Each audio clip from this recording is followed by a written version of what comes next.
Well, after the constant attempts by Labour, and of course not mentioning the Tories as well, to cancel local elections, it does seem now that the Electoral Commission has stepped in and said enough is enough. This is actually quite unprecedented, and we've not seen anything like this quite some time when it comes to cancelling elections. It's actually quite liberating, let's say, to see the Electoral Commission come out and criticise the government. They said they criticised the government for proposing to delay 63 council elections in May next year, being 2026. It says the election should go ahead as planned, that the capacity issues linked to local government reform are not a valid reason for postponement.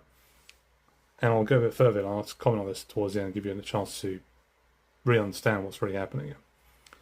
Quotes from Vijay Rangan, forgive me if I've pronounced that wrong, it's one hell of a name, says that decisions on any postponements will not be taken until mid-January, less than 3 months before the scheduled May 2026 elections are due to begin.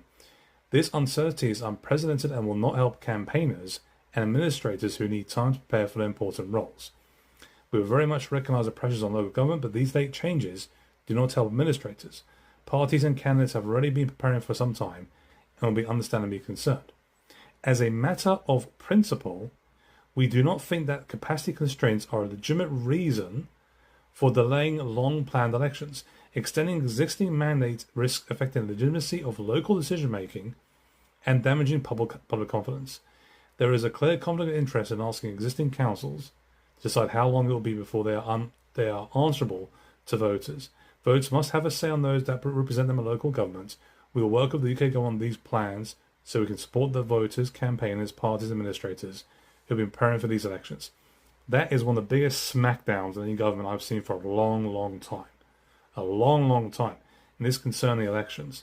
There's actually, as I said, quite liberating to hear that we thought, okay, we're alone on this. No, the Electoral Commission stepped in and said, what you've just said is complete baloney.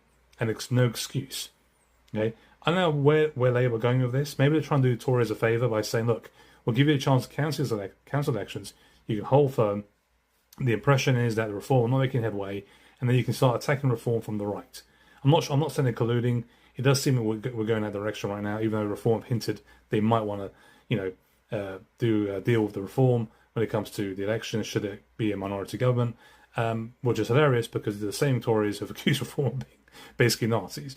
What a mess. What an absolute mess. This is very good, but very damaging for Labour once again. They wondering why the poll numbers stink. Here you go. You're trying to cancel elections. You're trying to claim that Russia are a threat to us. No. You are a threat directly to us, the voters, the public, and the taxpayers.